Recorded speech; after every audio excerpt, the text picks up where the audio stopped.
Some crimes march to the gallows not with ropes and chains, but with footsteps measured in dread. It begins with a landowner tormented by chalk-marked steps and a phantom noose laid upon his door, a mystery where fear itself is the weapon. Where are you tuning in from, and what time is it? Let me know in the comments. Now, let us walk those 9 steps together and see where Sherlock Holmes will lead. It was upon one of those melancholy afternoons in October, when the London air hangs heavy with damp mist, and the passing cabs upon Baker Street seem to rattle with a duller echo than usual, that I found my friend in a state of restless abstraction. Holmes had planted himself before the window, hands clasped behind his back, eyes fixed not upon the street below, but upon some inner landscape only visible to his extraordinary mind. The untended fire had fallen to ash, the room lay in chill shadow, and yet he appeared insensible to all but the workings of his thought. I had grown accustomed to such moods, but on this day there was a peculiar tension about him. Without warning he turned, and with that quick, abrupt movement of his he often employed when some thought demanded expression, exclaimed, "Watson, have you ever considered the singular theatre that is the gallows?" I confess I started at the grimness of his words. 9 steps, my dear fellow, no more and no less, and each weighted with such psychological import that the very condemned may rehearse them in his sleep. It is not death they dread, but the ritual of it. His tone was cool, almost clinical, yet I could not help but shudder at this morbid fascination.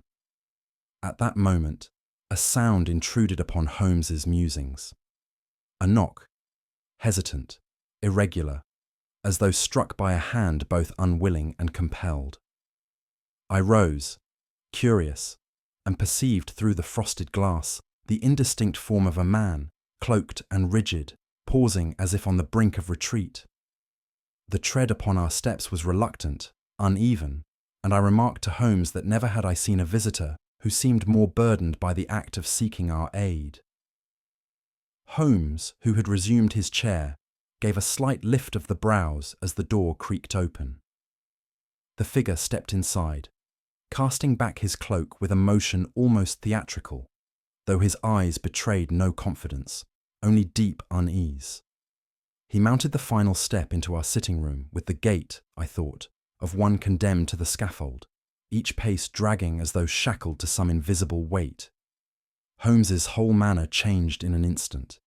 He sat forward, fingers steepled, hawk-like gaze intent.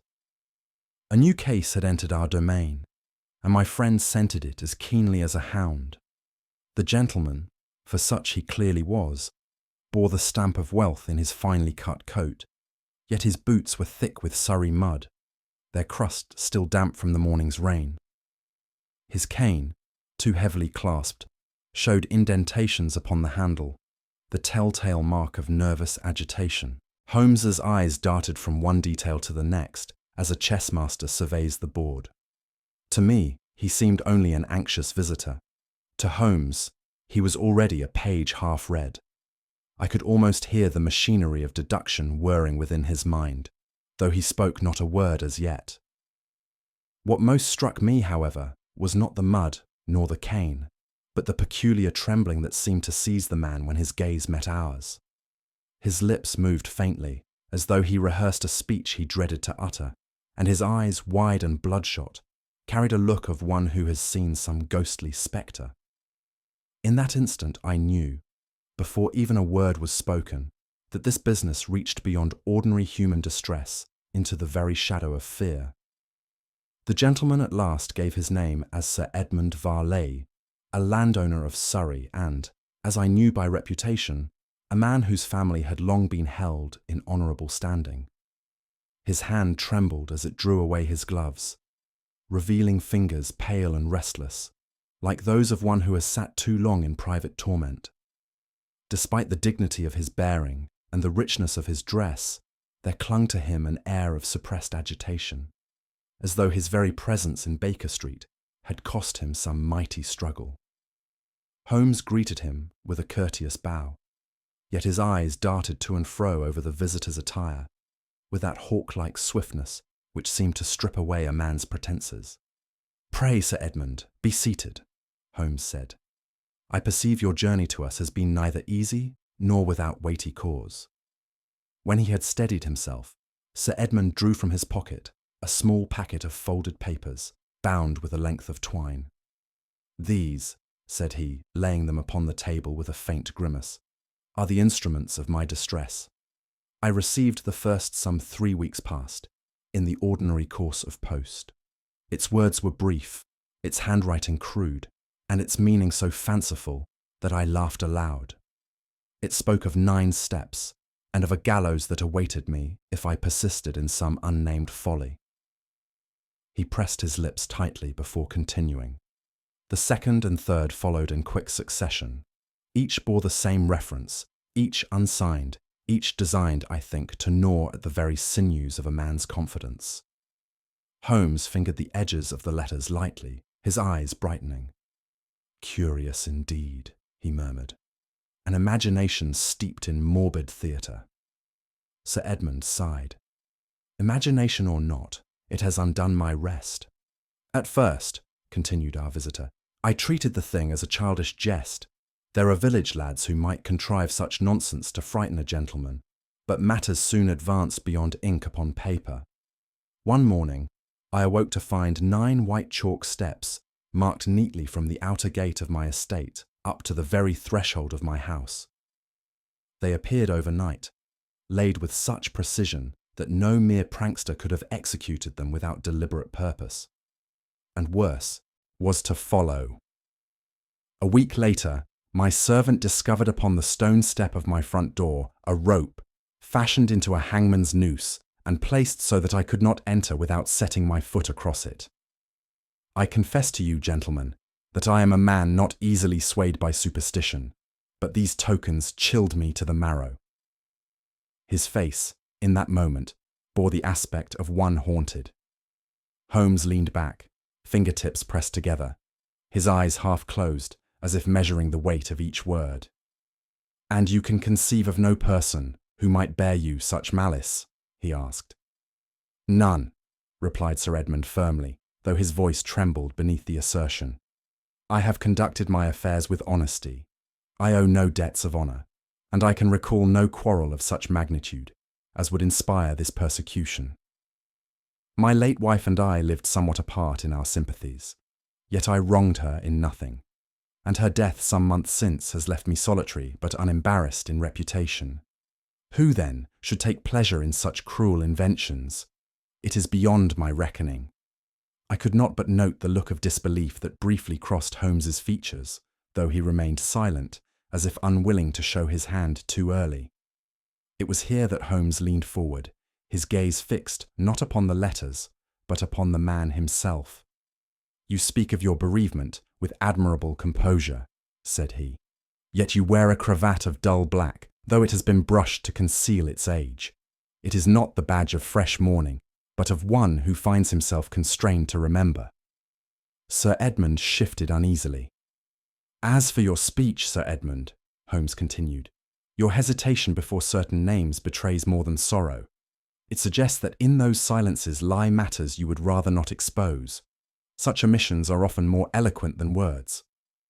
Our visitor coloured slightly but gave no reply. "It is always the unspoken detail," Holmes murmured with the faintest smile, "that points most directly to the truth." His tone was not accusatory, merely detached, as though he were describing the habits of an insect. As Sir Edmund shifted in his chair, I could not help observing the faintest smudge of ink upon his right cuff. "You are a man accustomed to correspondence," I remarked, hoping to relieve the tension.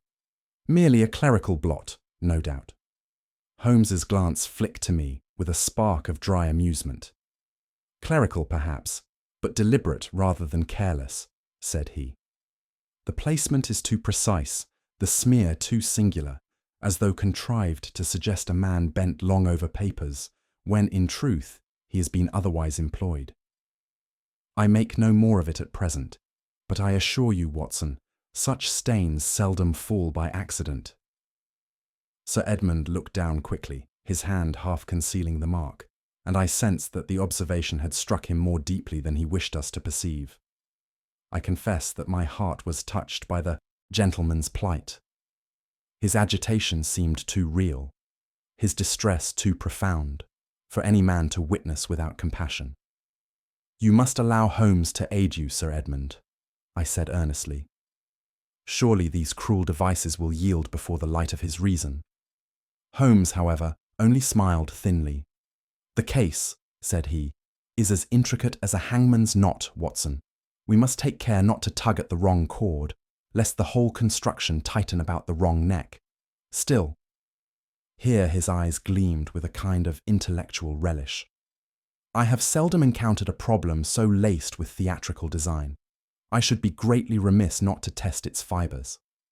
Sir Edmund looked both relieved and troubled by this declaration, as though half afraid of what assistance might uncover. At length our visitor rose, thanking us with a sincerity that bespoke both hope and fear. He left behind an atmosphere heavy with unspoken dread, and I could not shake from my mind the image of those chalk steps advancing inexorably to his very door. Holmes watched him depart with a curious mixture of detachment and hunger, the look of a man scenting the trail of some rare quarry. "Pack your bag, Watson," he said quietly once the door had closed. "This business is not one to be solved from an armchair. We shall travel to Surrey and see the gallows tree for ourselves. There, I fancy, lies the stage upon which this drama will play to its grim conclusion." His words left me tingling with anticipation and no small measure of unease.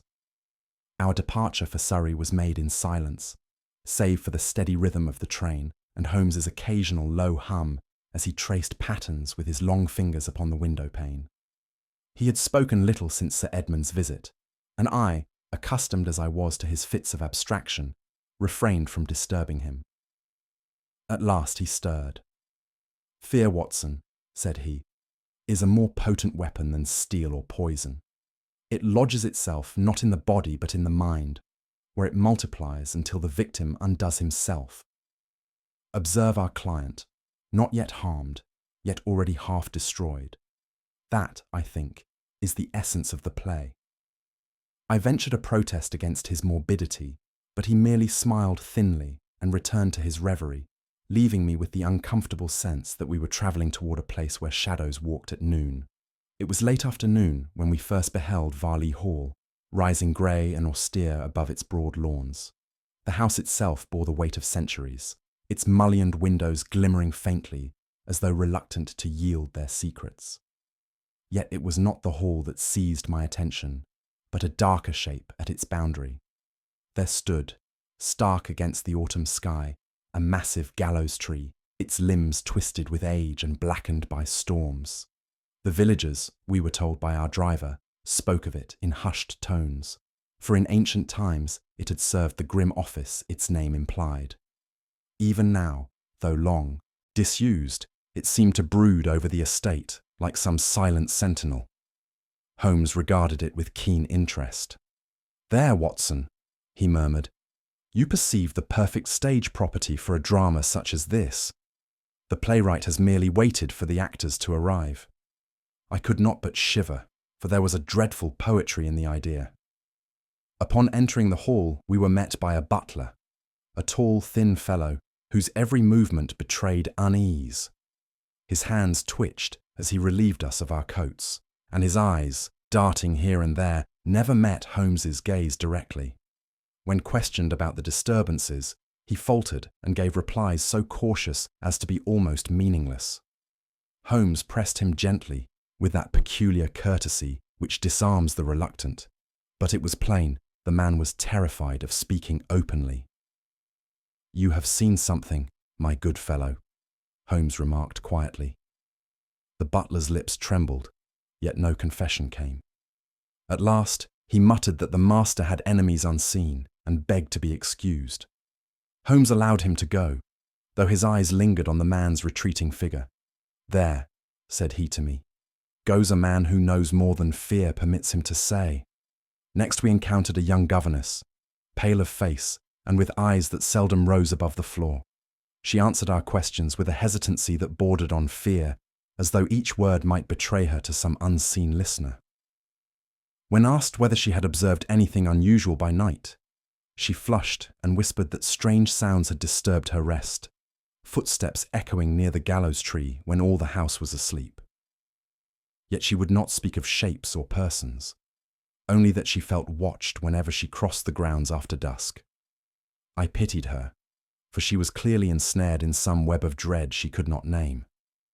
Holmes inclined his head gravely.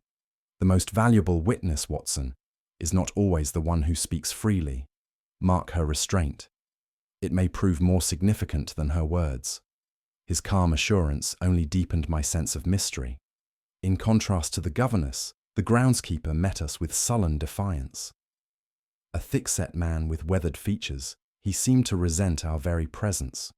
To Holmes's inquiries, he offered curt replies, and when pressed further, he grew positively hostile, declaring he had no time for London meddlers chasing village tales.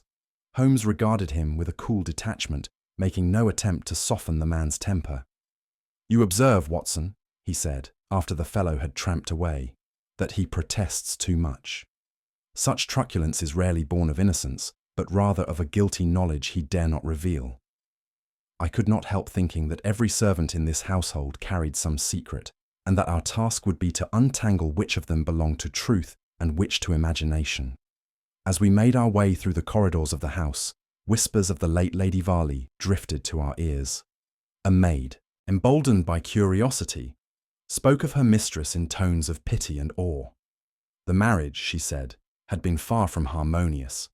Lady Varley, though gentle in appearance, had been firm of will, and disputes over money had soured the union. There was talk of debts, of inheritances contested, and of documents hidden away in lawyers' offices. Her death, sudden though not suspicious in the eyes of the law, had left behind a residue of bitterness and speculation. Holmes listened keenly, though he asked no questions. "A shadow lingers, Watson," he said when we were alone, "and shadows have a habit of lengthening until they touch the present. A dead woman, in certain hands, may prove a more useful ally than a living one."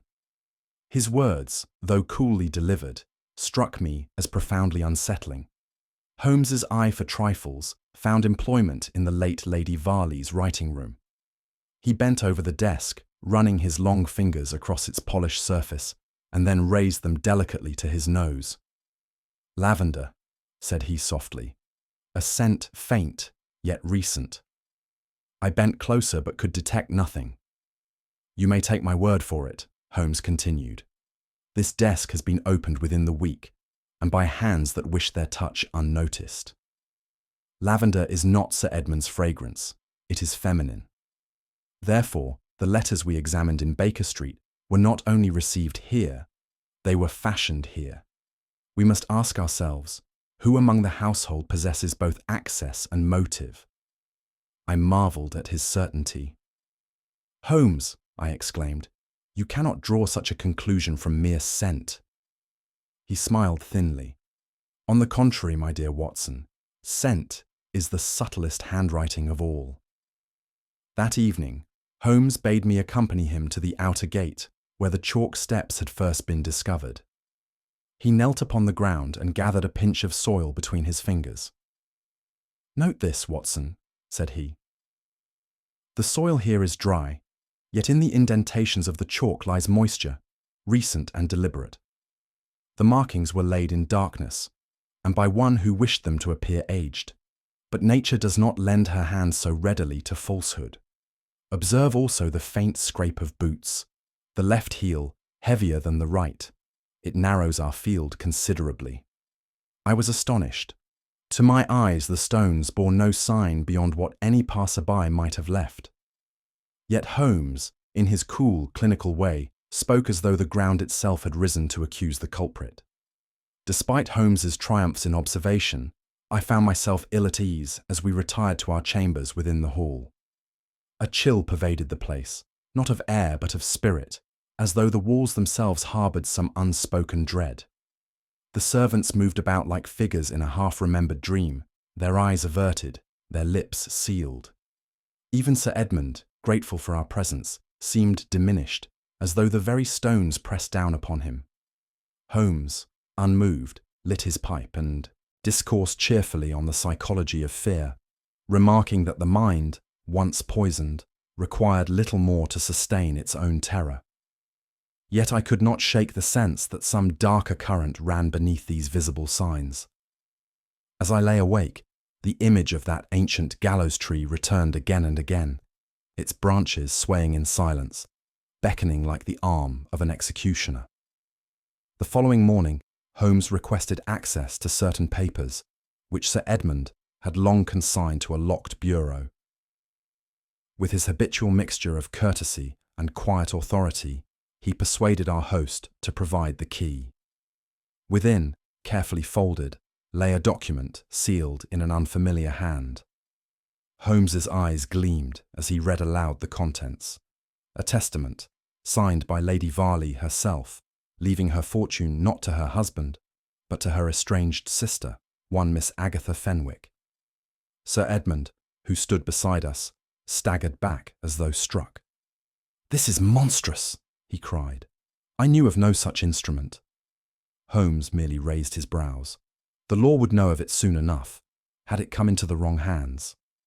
Consider, Sir Edmund, the incentive here, to drive you into madness or despair, leaving the estate open to dispute.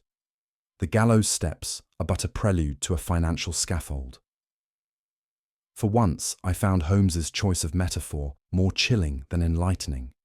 He replaced the will gently, but I could see from his expression that its discovery had shifted the balance of the case.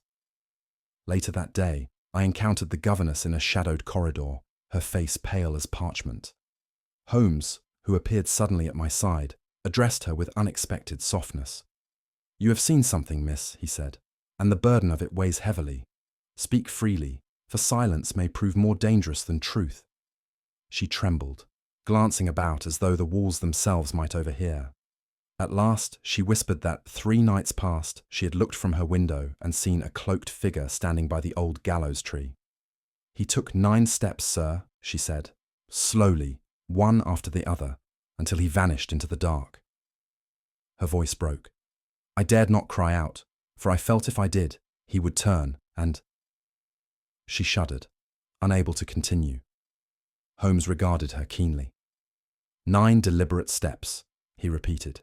Not wandering, not drunken, but measured. Such theatre is not for ghosts, but for men who wish to appear as ghosts. Remember that, miss, and take heart.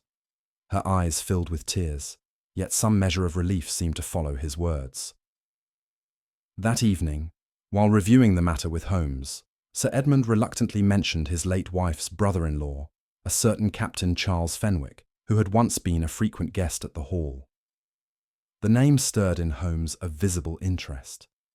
Sir Edmund described him as a man of extravagant charm, but ruinously fond of gaming tables and reckless investments. Estranged from respectable circles, he had, nevertheless, lingered about Lady Varley, drawing upon her purse until her patience was exhausted. "He stands in debt to half the county," Sir Edmund said bitterly. "It would suit him well to see me undone." Holmes smiled faintly. "And here we find our actor for the role. A man acquainted with the estate, embittered by exclusion, desperate for funds. It is a pattern too neat to ignore." For my part, I felt relief at having a tangible suspect upon whom suspicion might reasonably fall. Yet Holmes' tone, though suggestive, was oddly restrained. "Do you mean, then, that Captain Fenwick is the author of these threats?" I pressed. Holmes shook his head. "We mean only that his name belongs in the cast. Whether he is playwright, actor, or stagehand, time will reveal." I could not decide if he spoke in earnest or in riddles. As we sat by the fire that night, I could no longer contain my impatience. "Surely, Holmes," I exclaimed, "you cannot doubt that this Captain Fenwick is the very man. Who else could contrive such a scheme? The will, the debts, the ghostly theatrics, all point to him." Holmes, stretched languidly in his chair, gave a slight chuckle. "My dear Watson, you are ever admirable in your pursuit of clarity. But clarity too early in the drama spoils the finale. Evidence, like fruit, must ripen upon the branch.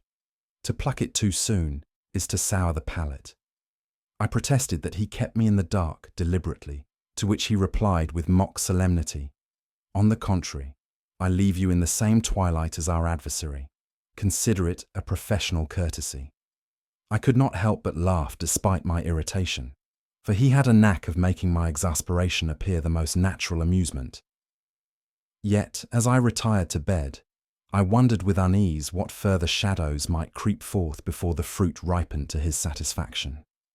As we walked once more upon the grounds, Holmes paused by the great tree, whose shadow seemed to stretch across every conversation in that house. He laid his hand upon the gnarled bark with a curious reverence. "Watson," said he, "do not fall into the trap of regarding this gallows solely as timber and rope. It is not the wood that terrifies, but the idea. The figure who paces beneath it makes no threat of direct violence. He conjures fear itself, and fear is a sharper blade than any knife." I protested that such symbolism was a poor substitute for action, but he only smiled in that exasperatingly superior fashion of his. "It is precisely because it is symbolic, my dear fellow, that it is effective. Sir Edmund is being hanged not in body but in mind, 9 steps at a time." His words chilled me, for in the dim light of the afternoon, the tree appeared less a relic of justice than a stage prop waiting for its next performance. Holmes, with a last glance upward, turned briskly. "The gallows is more symbolic than you suppose. Mark that, Watson." I could not, despite myself, forget it. That evening, I found Holmes seated at Sir Edmund's desk, scribbling furiously upon a sheet of paper, his lips moving in silent calculation. "You are forming some plan," I said. He looked up with a smile half playful, half secretive. "A skeleton of one, Watson, enough to hold the bones together, though the flesh must yet be added." Naturally, I pressed him to reveal his intention, but he waved me off with a flick of the hand. "A premature disclosure would be as fatal as an untimely diagnosis in your profession. Better to allow the malady to declare itself fully." I confess that I grew somewhat nettled at this perpetual secrecy, and told him as much. "Holmes, you will turn me into little more than a bystander if you persist." He laughed lightly. "On the contrary, my dear fellow, you are the audience to whom I must play. Without your astonishment, the performance would lose half its value." Irritation warred with admiration in my breast, but I could not help marveling at the energy and precision with which he moved. It was clear he already held some hidden thread, and I could only await the moment when he chose to tug it. The days that followed were heavy with suspense, as though the very air of Varley Hall had thickened into a palpable dread. Every servant we encountered moved with a furtive step, glancing behind as though expecting some apparition at their heels. Sir Edmund himself grew daily more gaunt, his eyes hollow, his hands trembling whenever night descended. I confess that I too felt the pressure of some unseen presence, for the house seemed transformed into a theatre where each person played a part in some grim pageant. Holmes alone appeared untouched by the atmosphere. Indeed, he grew more animated, his wit keener, his eyes alight with the promise of revelation. "Observe, Watson," he whispered one evening as we stood in the long gallery. "The stage is set, the actors assembled, and the curtain already quivering. We need only wait for the prompter's cue." His confidence, though reassuring, left me with the eerie conviction that we were no longer mere investigators, but participants in a drama whose ending none of us could yet foresee. Holmes, with that air of cool command which so often bent circumstances to his will, proposed to Sir Edmund that a dinner be held within the hall. "Invite them all," he said, "friend and foe alike, for what better snare than one baited with civility?" Sir Edmund, though reluctant, yielded, and word was soon sent to those who had moved within the circle of suspicion. Holmes himself oversaw the table's arrangement, dictating that candles alone should serve for light. "Darkness is the ally of deceit," he remarked, "but it is also its betrayer. A trembling hand, a quickened breath. These things shine brighter by candle glow than by the garish light of day." I confess that I found the scheme theatrical, and told him so. He smiled thinly. "Crime is theatre, Watson, and the criminal its unwilling actor. We must provide the stage." Thus, on the appointed evening, the great dining room flickered with subdued radiance, and each guest took his place with that forced composure which conceals unease more than it proclaims harmony.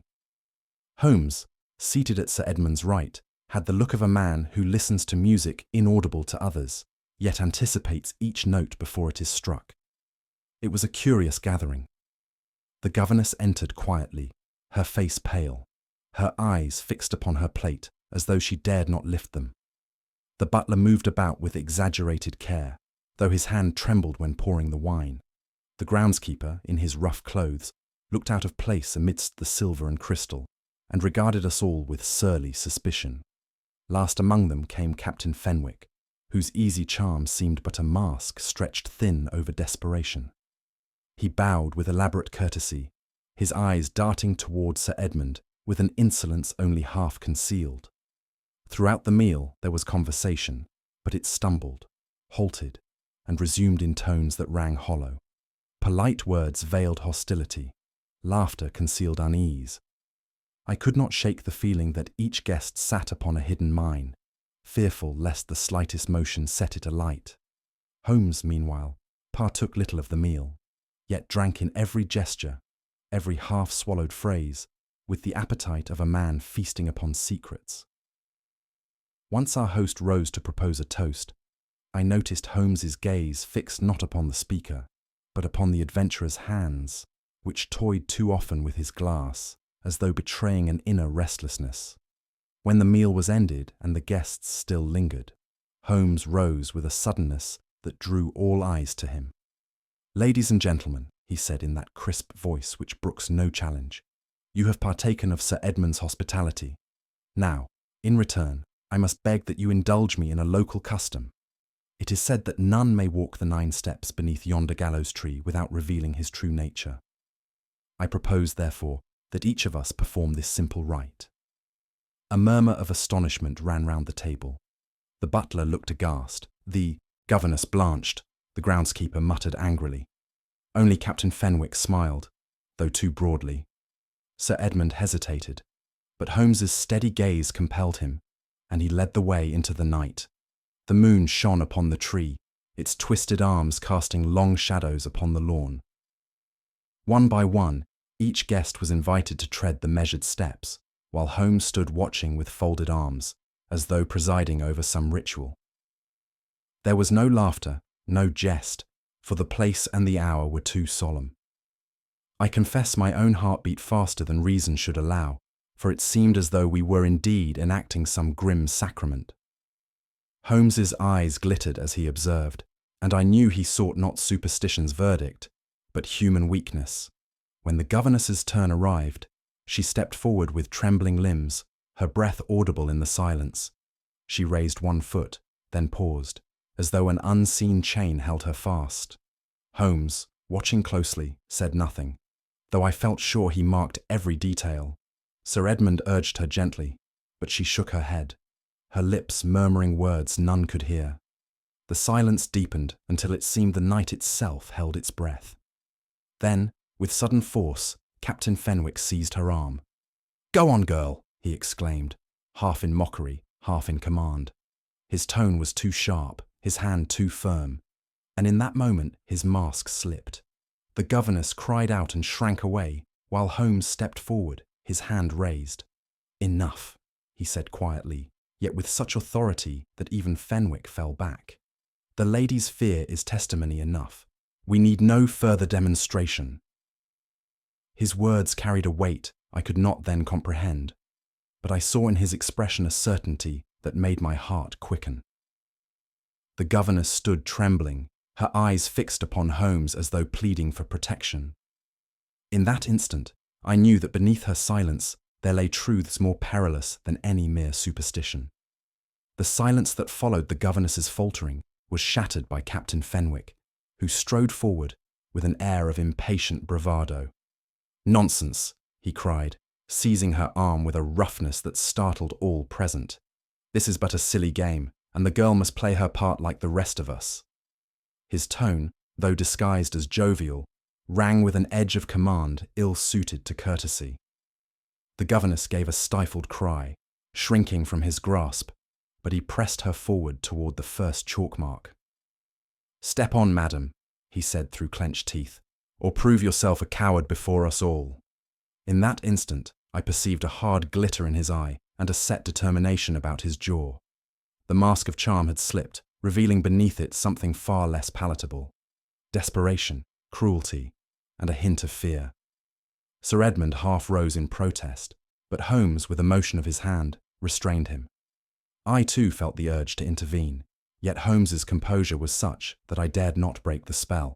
The captain's eagerness, his sudden lapse into violence, spoke more plainly than any confession could. For a moment, the whole company stood frozen, witnessing the raw unveiling of guilt.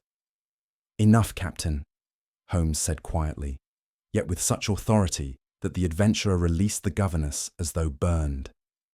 She shrank back, trembling, while Holmes stepped forward, his eyes gleaming in the candlelight.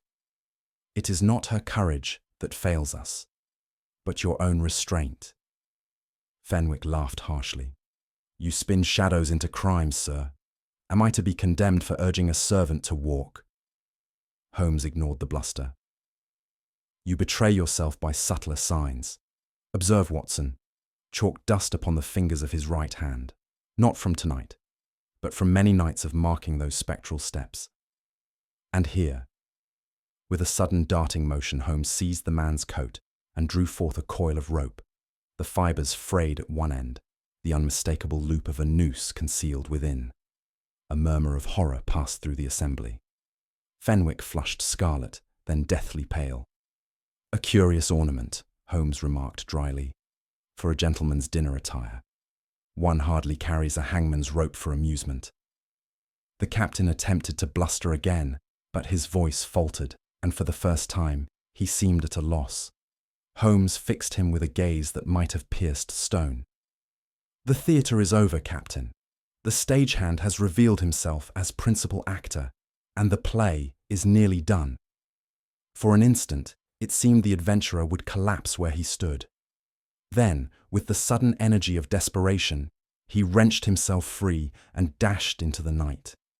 The company gasped as one, and Sir Edmund called out in alarm. Holmes, however, did not move at once, but turned calmly to me. "Watson, if you would be so good as to follow, though not too hastily. The hounds of justice run swifter than we." I hurried after the fugitive, my heart pounding as we raced across the moonlit lawns. The captain's figure leapt like a shadow between the trees, his breath ragged, his boots scattering gravel. Once I stumbled, but the cry of pursuit behind me lent fresh strength. We came at last to the gallows tree itself, looming in grim silence. There Fenwick paused, as though compelled to face the very stage upon which he had played his part. For a moment, his form seemed framed by its branches, ghastly in the cold light. Then he turned again and made for the outer fields, but already figures were closing in upon him from beyond the hedge. It was as though Holmes had indeed foreseen every movement of his flight. When we returned, the governess sat weeping, her face hidden in her hands. Holmes approached her gently, his tone uncharacteristically softened. "Come, miss," he said, "your role is ended. You have played it bravely, though not without cost." She started, protesting that she knew nothing. Holmes raised a hand.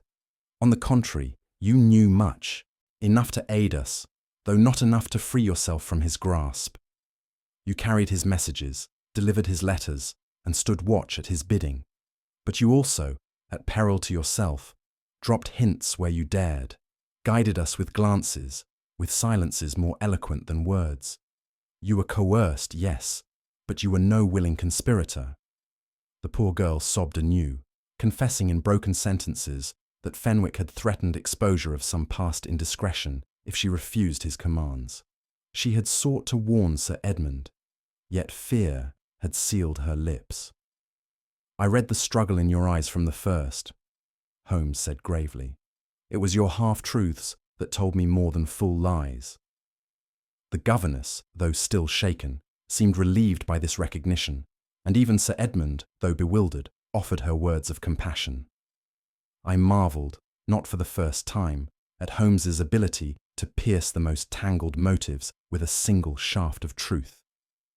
At that moment, from the shadows of the hall, Inspector Lestrade and 2 constables emerged, their presence greeted with astonishment by all save Holmes. "I took the liberty of summoning Scotland Yard," said he, "for I had no doubt that their assistance would be required before the curtain fell." Fenwick, now firmly in custody, cursed loudly, but his voice carried no conviction. The rope and the chalk, those mute witnesses of his guilt, spoke louder than his words. The governess, pale but calmer, stood apart, her eyes downcast. Sir Edmund clasped Holmes's hand in gratitude, though Holmes received it with characteristic detachment. "The scheme," he explained, "was one of psychological warfare, to break your reason, to brand you unfit, so that your estate and fortune might pass into the hands of those more pliant. It was clever, but not clever enough." Lestrade, beaming with satisfaction at a case seemingly concluded under his authority, offered Holmes a word of praise. Holmes inclined his head, but said nothing, lighting his pipe as though the matter were now of trifling consequence. Thus the conspirators were led away, and the shadow that had hung over Varley Hall began at last to lift. It was with a peculiar sense of relief that I found myself once more in our familiar sitting room at Baker Street. The lamps glowed warmly, the fire burned with a cheerful crackle, and outside the window the familiar traffic of London rolled past in its ceaseless rhythm. After the turmoil of Varley Hall, with its brooding shadows and whispering servants, the contrast was almost startling. Holmes, however, seemed entirely unshaken, as though he had merely returned from some pleasant country excursion. He flung himself into his chair, lit his pipe, and looked across at me with that faint smile which so often marked the prelude to revelation. "Well, Watson," said he, "you have borne yourself creditably, though I fear with little enlightenment. Let us remedy that deficiency." I leaned forward eagerly, my notebook at the ready, for I knew by long experience that in these moments Holmes would unwind the tangled skein of events with a clarity that astonished even me, who had watched each thread spun. "You will have observed," Holmes began, "that the threats against Sir Edmund were conducted with an unusual sense of theatre. The allusion to 9 steps and a gallows was no accident, but a deliberate attempt to mimic the ritual endured by the condemned. In centuries past, those led to execution were compelled to walk precisely 9 steps before the rope. It is a rhythm that still haunts the imagination, and one calculated to gnaw at a nervous temperament. Our adversary understood this well. By reproducing those steps in chalk and pacing them himself in the dead of night, he sought to conjure in Sir Edmund's mind not merely the threat of death, but the living rehearsal of it. It was a clever piece of psychological warfare, for the victim is destroyed not by the blow, but by the anticipation of it. Yet you will note, Watson, that no real attempt upon Sir Edmund's life was made. His body was untouched, but his mind was to be shattered, so that his estate might pass from his grasp. Thus, the gallows was never intended to hang him in fact, but in imagination. Holmes exhaled a thin cloud of smoke, his eyes glittering. An elegant cruelty, but not beyond the reach of detection. Holmes rose, paced once across the room, and then resumed his chair. "3 small evidences, Watson," pointed the finger most directly. The first was chalk dust, faint yet visible upon the captain's fingers. He was careless, for a true labourer would bear it evenly, but his was gathered only at the tips, betraying the hand that wrote, not the foot that trod. The second was the smear of ink upon Sir Edmund's cuff. You dismissed it as clerical, but it was contrived. The captain, lacking skill in forgery, had enlisted the governess to copy certain forms. Her nervous error betrayed them both, though she strove to conceal it. And lastly, the rope. You recall no doubt that I drew from the adventurer's coat a coil ending in a noose. Its fibres matched precisely those of the specimen left at Sir Edmund's door. That, Watson, was the crowning folly. To parade one's tools at the very table of one's intended victim is a piece of arrogance almost sublime. He smiled grimly. Thus, dust, ink, and rope, trivial to the untrained eye, yet together they form the gallows upon which our conspirator hanged himself. You looked with compassion upon the governess, and you were right to do so, Holmes continued. Her position was pitiable. Bound by fear of exposure, she became the captain's unwilling accomplice. It was she who conveyed his letters, she who moved silently through the house at night when commanded. Yet observe, Watson, how often her words halted on the brink of disclosure. When questioned, she told us neither falsehoods nor truths, but half-statements, each trembling on the edge of revelation. Such duplicity is rarely the craft of hardened criminals. It is rather the sign of a conscience in revolt. Her terror by the gallows tree was no feigning. She had watched the captain pace those steps, and every instinct urged her to speak, yet his threats sealed her lips. Still, she contrived to aid us. Her whispered hints, her glances, her very omissions pointed the way. It was, in fact, her divided loyalties that furnished me with my surest clue. For no one wholly guilty shows such hesitation. Holmes leaned back, his eyes half closed. She will, I think, be spared the severest judgment. Fear is a poor companion, Watson, but it is one that can make slaves of the best among us. Holmes leaned back in his chair, sending a lazy wreath of smoke into the air. The entire enterprise, Watson, was a play, and Sir Edmund its intended audience. Consider the ingredients: the gallows tree, ancient and sinister, the chalk steps, calculated to suggest doom, the noose upon the doorstep, a silent memento mori. Each device was chosen not to harm, but to torment. The captain knew that Sir Edmund's position as master of the estate depended not only upon legal right, but upon his capacity to govern. To be thought unstable, to show signs of fear and trembling, would be to invite challenge, both from his rivals and within his household. Thus, by shaking his reason, the conspirators hoped to unseat him without lifting a weapon. It was cruelty of the subtlest kind, an assault not upon the body, but upon the mind. The governess was the necessary accomplice, the whisperer in corners, the confirmer of fears, though her heart was never truly in the plot. Fenwick, for his part, supplied the theatre. His debts were a noose about his own neck, and he sought to fashion another for Sir Edmund, hoping thereby to loosen his own. Holmes tapped the bowl of his pipe thoughtfully. Yes, Watson, it was all a theatre of terror. But like all theatre, it depended upon illusion, and illusion is brittle once the lamps are lit. I could not restrain myself from rising. Holmes, you speak of it all with the coolness of a critic reviewing a play, but you kept me in ignorance from first to last. Had you trusted me with your reasoning, I might have shared in your triumph, instead of stumbling blindly in the wings. He chuckled softly, his eyes twinkling with amusement. My dear Watson, your indignation does you credit. Yet reflect, would your astonishment at the denouement have been half so convincing had you already known the script? The truth is, I withhold not from distrust, but from necessity. Half-revealed facts are as dangerous as whole lies.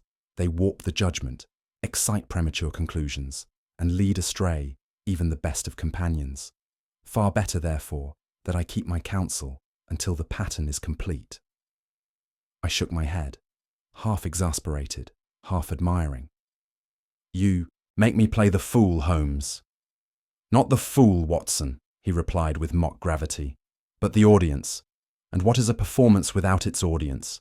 You lend colour to my art by your very protests. Believe me, I value them more than applause. Though vexed, I could not but laugh, for there was truth beneath his irony. Holmes rose and paced slowly before the fire, his hands clasped behind his back. At length he turned to me, with that grave humour which was uniquely his. You see, Watson, astonishment is not a weakness, but an instrument. When you start, when you exclaim, when you confess yourself bewildered, you speak not only for yourself, but for the public whose eyes you represent. Your wonder, genuine and unfeigned, compels others to see what might otherwise pass unnoticed. In short, you are the mirror in which deduction displays its most dramatic aspect." He paused, the faintest smile upon his lips. "Had I told you all from the first, your face would have shown only comprehension. And where is the art in that? No, my friend, astonishment is the very soul of the theatre of deduction. Without it, the play falls flat."